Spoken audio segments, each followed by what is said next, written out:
Okay, this is from Quora. How does a Scientologist deal with a parent who was abusive and never apologized for their wrongs? Just want to add in my opinion, that's abusive slash narcissistic behavior, especially when there's no empathy. I'm just letting you all know. And this is A. McRelian, former Sea Org member inside Continental Management at Scientology. This is 5 years ago, so that would have been 2020. Oh, how the years go by. Introductory notes. In regular font, I will write an answer that is with accordance with Scientology beliefs and practices. In bold, you will find my own current critical observations. I am currently no longer a member of the Church of Scientology and no longer believe in this philosophy. Hence, the critical remarks in bold. The first thing a Scientologist would clarify is this.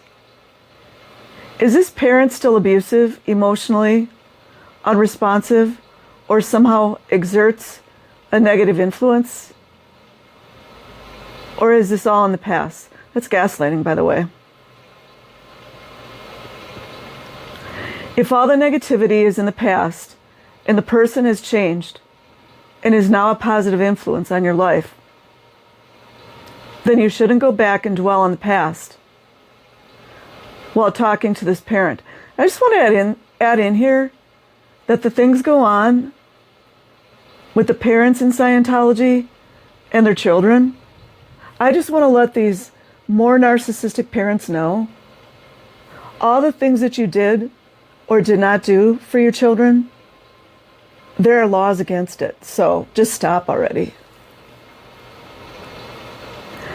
The attitude of what is in the past is the past. That's also a gaslight, just so everyone knows. Will, in general, be the correct one in Scientology. You know, Scientology's king of gaslighting. Propitiation, making amends, or continuing to be a victim are all low on the tone scale. Are they still Scientologists? Because why would you talk like this unless you're still a Scientologist, right? Scientology makes it okay to abdicate parental responsibilities. And the rest of the world can see how heinous and abusive this is. But you know what they do? They bear down. I'm going to talk about that one day. And it's not just Scientologists, but they're right. Past is the past, because they're never going to say they're sorry for the abuse that the children went through. Propitiation, making amends, or continuing to be a victim are all low on the tone scale and thus are seen as evil and destructive. A good Scientologist does not really care if apologies are made. Wow, tell me you guys that's not a double bind. A double bind means no matter what you do, you're wrong. Like you can't, all the answers provided to you, you're the wrong one.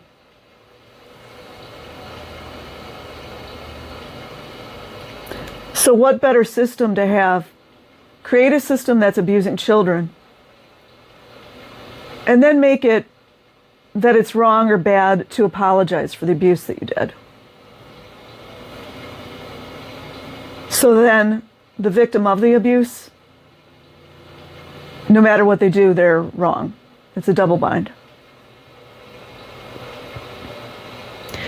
But we'll only care if these are followed by a change in one's behavior.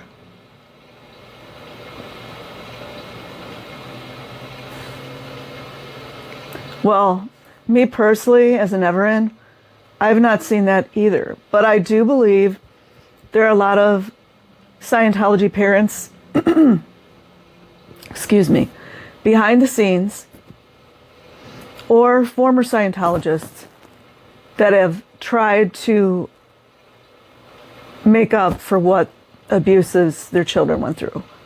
And I do believe there are people that have said they are sorry. You don't have to go on Aftermath or any of these shows or YouTube to say it. But it would be great to see some of them do it publicly. You know, it would validate these poor kids' experiences. Even the government can't validate these kids. It's disgusting. That does not mean that you should just ignore the abuse you have experienced in the past if it remains a traumatic memory for you. If it does, it is now a problem in your head. It's another gaslight, just so everyone knows. People that are not acknowledging all these abusive behaviors, these abuses, and they're saying it's in your head, that's a gaslight. It's an admission of guilt.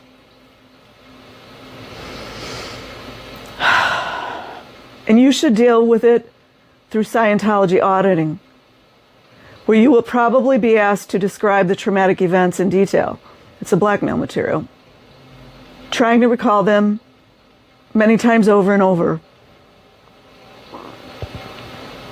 And that strengthens the charge. I believe that's some form of black magic right there. You know, like trauma-based mind control.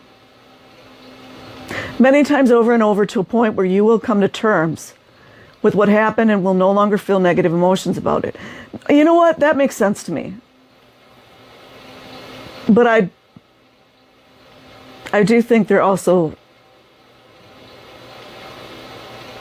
making the trauma more painful. The trauma will be gone. Look out. For some people, this approach will never work and will just re-traumatize. That's what I'm saying. Go check out trauma-based mind control, everyone. I also believe a lot of these therapists that are very uninformed don't help people. They might be trying, like, in their own, like, Freudian methodologies or whatever it is that they're using, but telling people to go over it and over it doesn't really... It's okay to talk about it, but you have to find ways to heal it, etc. Scientology auditing leaves some people worse than they were before they started it. I didn't plan on tearing this all apart, but I just have to let you guys know what I think on this. It is a different game if the parent has not sufficiently changed. Facts. You know who never changes, you guys? Do you guys know who never changes their behaviors? Narcissists. And if you go a step above that, that'd be a sociopath. And then a psychopath is like, what, 4%? Allegedly 4% of the population. If you look into them, man, you know what a psychopath is. And all this abuse that goes on in Scientology, what would it be a factory for? It is a different game if the parent is not sufficiently changed and is still adopting an abusive, negative approach. In this case, a Scientologist would probably apply some of the basic ideas, such as the ARC triangle. ARC stands for A, affinity. This refers to positive emotions and the degree of linking between two people. Interesting that it's a triangle, right? You know what else uses a triangle, everyone? Do you guys know what else uses triangles? Magic.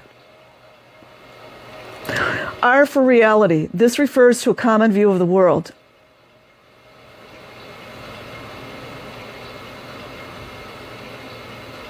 Shared opinions and beliefs.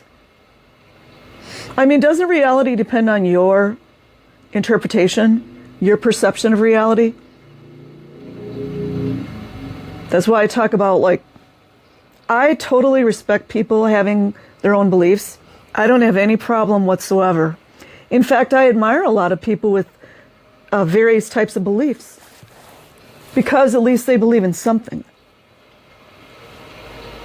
But what bothers me is when people try to take their viewpoints and make you think the same way they do, no matter what belief system you're talking about. That really doesn't set right with me. So, you know, when they're talking about reality, that's what I think about when I think reality. C is for communication, which should be self-explanatory. The notion in Scientology is that it is precisely a triangle. So if one of the three angles is missing, no progress will be made at all. If, on the contrary, all three are to some degree present, then if you strengthen one of them, the other two will in turn increase also.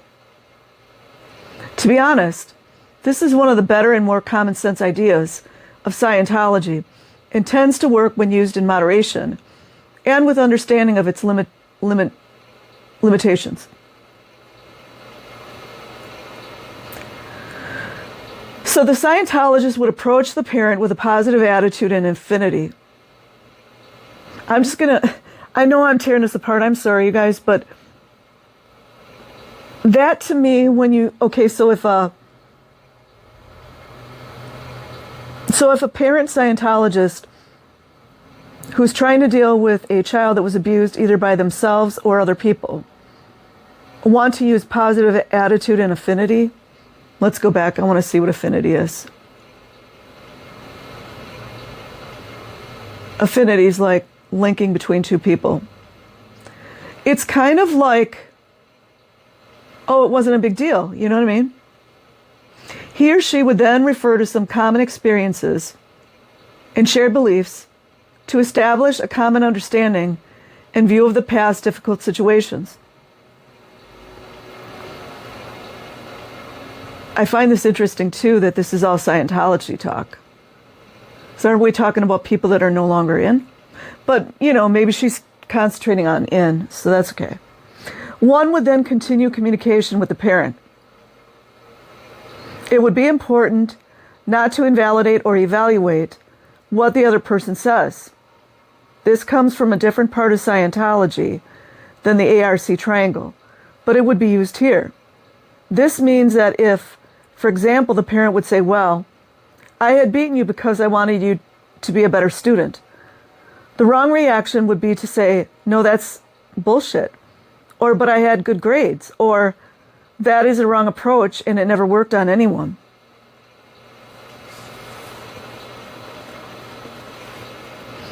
Instead, one would accept what the parent says. That reminds me of the old saying, speak when spoken to. Back in the old days, they used to tell children that. Like, you're not supposed to be heard. Instead, one would accept what the parent says, for example, by saying, okay, I understand, thank you for telling me this. And only then would you go on to present your own viewpoint and explain how the abusive situation was experienced from your end. It would be important to stay calm and not give in to anger, fear, resentment, or anxiety, also known as being low on the tone scale.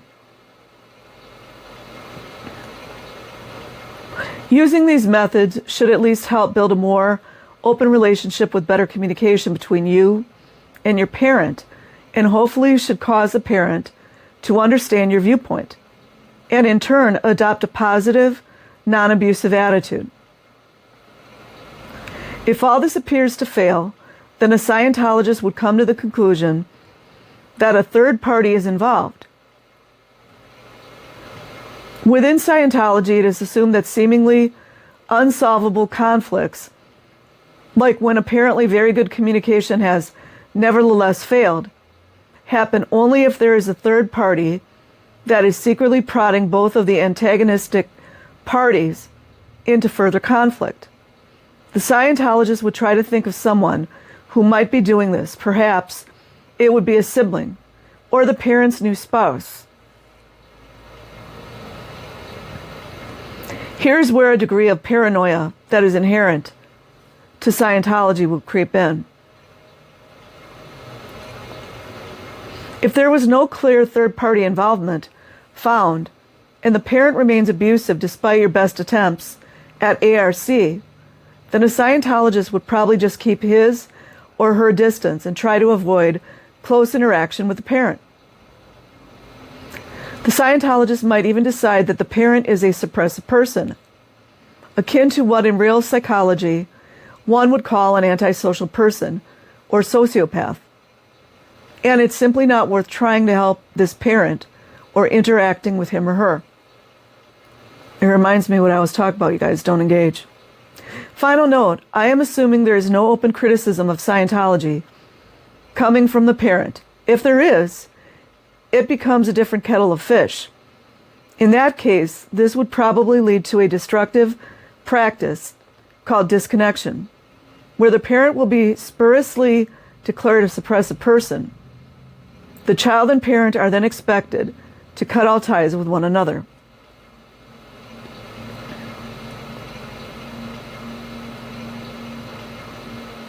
So this person is a proud SP.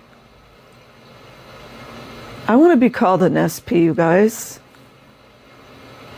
Can I please get the SP order? I'm surprised there's not more responses. Let me see here.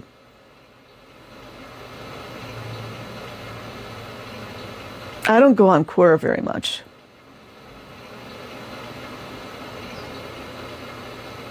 Okay, Sammy Miller, BA in English Literature, University of Phoenix.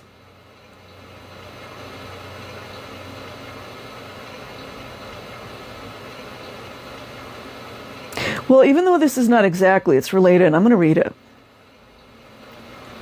It is my experience from having abusive parents and from being a guardian ad litem for teenagers who had abusive parents that the abusive parents never do. Facts. A large part of being an abusive person is being irresponsible and enamored with your own victimhood. Facts. Kind of like all these baby boomers in Scientology walking around abandoning their children. Kind of like that. You blame everything on everyone. Facts. And that gives you the right to retaliate because of what they did to you. Yeah, they're the victim now.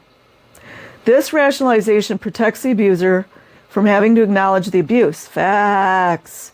Because to them, they were just defending themselves. In this way, they convince themselves that they are the victim. Facts.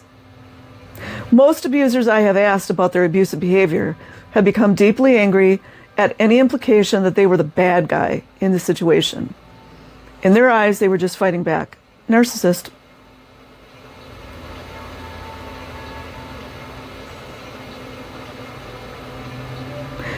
Okay, Roger Lewis Harrison.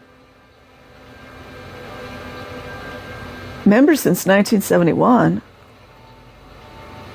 I don't know what that is, you guys. Maybe he was a Scientologist? Because we all know this wasn't around in 71. So it's a related post.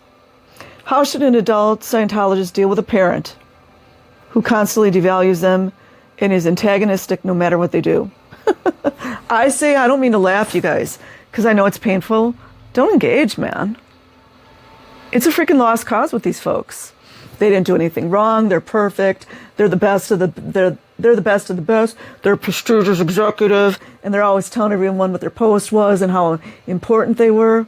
It's pointless. It's not just Scientology that goes on in, but I mean, Scientology has child abuse written right into their policies.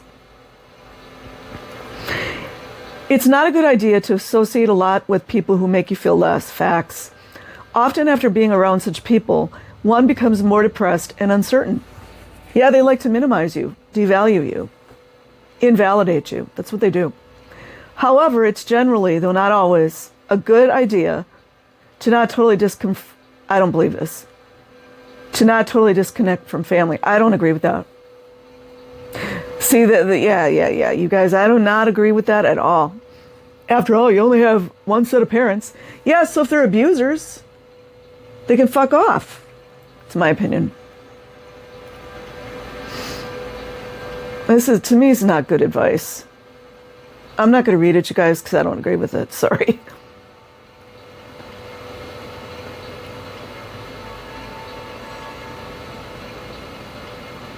This is different than Reddit. Okay, this is related. How do you deal with a religious and manipulative parent who tries to play victim and cry abuse when their adult child stands up for themselves? Religious manipulative parents can be a huge issue, especially if they prevent you from being able to live your own life. So in order to deal with them, there are a number of things you could do.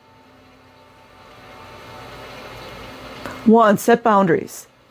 Be clear about your ground rules if they want you to visit or stay with them.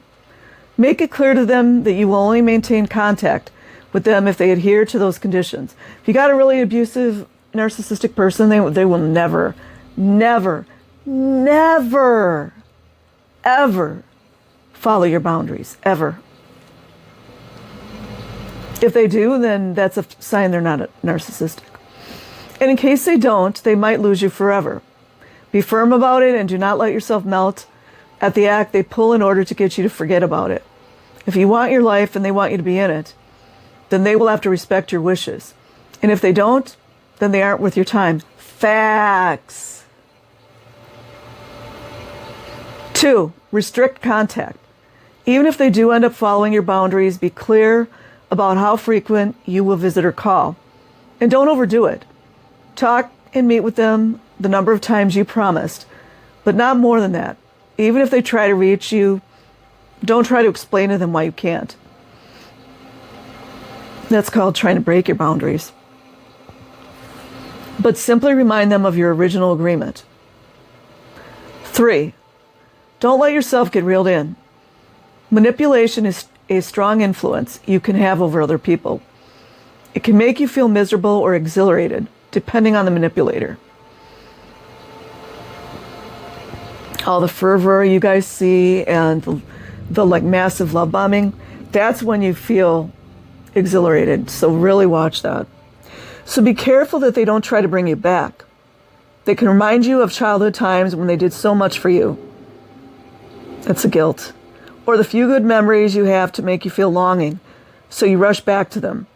Don't fall into their trap, and always remember, they aren't who they appear to be in the moment. They have hurt you and would do it again in a heartbeat. So save yourself.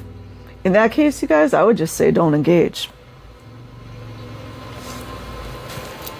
4, talk to someone they and you trust.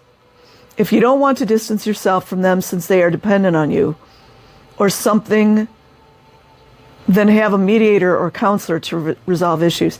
Really vet the counselors out, you guys. Because a lot of times these counselors are not that good. Put your arguments in front of that person, highlighting the issues you have with them, and let them do the same. And try to respect what the other dislikes in order to maintain the delicate peace. Try to not tick them off and encourage them to do the same. And if one of you doesn't then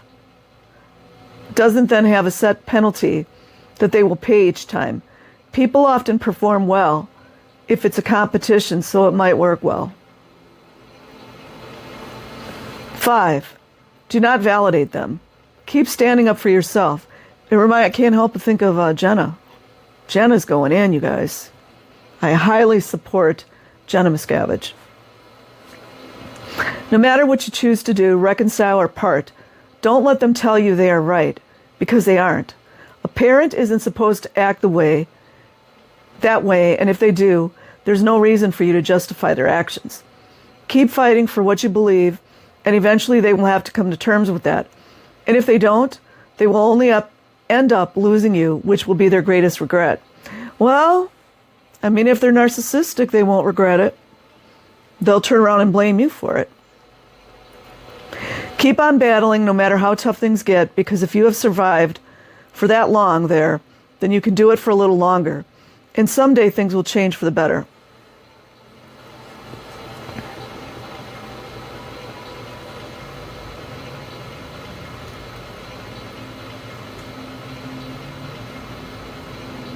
Okay, Roger Lewis Harrison. So apparently he was in Scientology. I don't know if he's still in. This is a direct response to the question, the first question. Typically, I don't know, you guys, you know how leery I am. Typically, a Scientologist would attempt to maintain communication on some level with the family. Right there, you guys, just think about that. Generally speaking, families come around to a truce where they decide we'll just not talk about it From there, everything can be more or less normal. In my opinion, there's nothing normal about Scientology.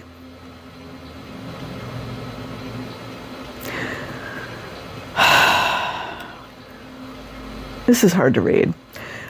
I've not seen complete communication breaks because of someone becoming a Scientologist, but I've heard about it from people who came out as homosexual. I've seen where the family simply washed their hands of the child because of this. What does that tell you, you guys? Parents that do that, what does that tell you? This is one of the most bizarre and cruel things a parent could do. Even if a parent thought the act was sinful or evil, it's still your child. I'm surprised they didn't see he or she as still your child, but who you should love and support. The same is true if your young person, 18 or older, adopts a religion you don't agree with. You may think that this is an error, etc., but you should respect their decision and not withhold your love and support. If you turn your back on your kid, it says way more about you than them. Facts. I think Phil Anderson needs to get that lesson. In an extreme case of continued disaffection and voluminous critical upset from parents, that means they're just upset, because one came out as gay, became a Scientologist, decided to leave college to become a stand-up comic, made plans to be a missionary in Africa, etc., etc. The only rational thing to do is to live one's life, bid them farewell, and continue to think of the family fondly. Does that mean... This really irritates me. Is this fool supporting disconnection? This makes me sick.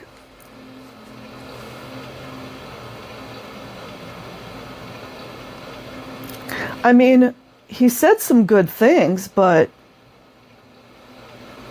even then one could still send Christmas and birthday cards and make other attempts to keep communication in. Regardless of their feelings or opinions about the choice, the next vital action is to flourish and prosper. Best, Roger. P.S. Okay, I'm not going to talk about politics. Okay, I'm going to end there, you guys. I will leave a link in the description box. Like and subscribe if you choose. Otherwise, have an amazing day or night wherever you are. Peace.